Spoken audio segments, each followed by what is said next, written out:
ಇವತ್ತು ನಾನು ನಿಮಗೆ 3 ಪ್ರಶ್ನೆಗಳನ್ನು ಕೇಳ್ತೀನಿ.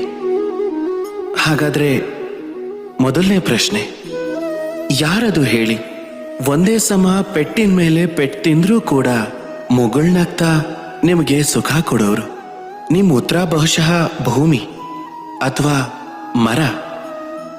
ಎರಡನೇ ಪ್ರಶ್ನೆ, ಯಾರದು ಹೇಳಿ?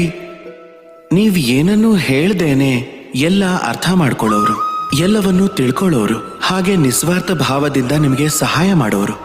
ಈಗ ನಿಮ್ಮ ಉತ್ತರ ಬಹುಶಃ ಅಣ್ಣ ಅಥವಾ ಗೆಳೆಯ.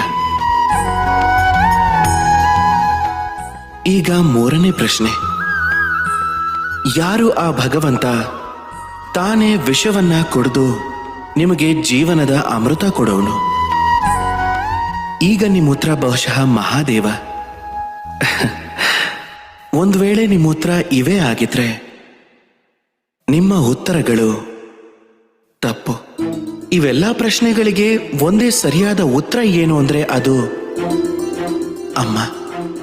ಹೊಟ್ಟೆ ಒಳಗಿದ್ದಾಗ ನೀವು ಅವಳಿಗದೆಷ್ಟೋ ಒದ್ದಿರ್ತೀರ, ಆದ್ರೂ ಕೂಡ ಅವಳು ನಗ್ನಗ್ತಾ ನಿಮ್ಗೆ ಆಶೀರ್ವಾದ ಮಾಡ್ತಾನೆ ಇರ್ತಾಳೆ.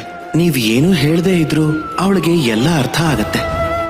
ಮತ್ತೆ ಈ ಜೀವನದ ಕಷ್ಟಕಾಲದ ವಿಷನೆಲ್ಲ ನುಂಗಿ ನಿಮಗೆ ಸಿಹಿಯಾದ ಅಮೃತ ಕೊಡ್ತಾಳೆ. ಈ ಜೀವನದಲ್ಲಿ ನೀವು ಏನ್ ಬೇಕಾದ್ರೂ ಮಾಡಿ, ಆದ್ರೆ ನಿಮ್ಮಮ್ಮನ ಋಣನ ತೀರ್ಸೋದಕ್ಕಾಗಲ್ಲ. ಏನಾದ್ರೂ ಮಾಡೋಕ್ ಸಾಧ್ಯ ಇದ್ರೆ ಜೀವನದ ಆನಂದದಲ್ಲಿ, ಬೆಳವಣಿಗೆಯಲ್ಲಿ, ಹಾಗೆ ಕೃತಜ್ಞತೆಯಲ್ಲಿ ನಿಮ್ಮ ಅಮ್ಮನ್ನ ನೆನಪು ಮಾಡ್ಕೊಳ್ಳಿ. ಆಮೇಲೆ ನನ್ನ ಜೊತೆ ಪ್ರೀತಿಯಿಂದ ಹೇಳಿ, ರಾಧೆ ರಾಧೆ.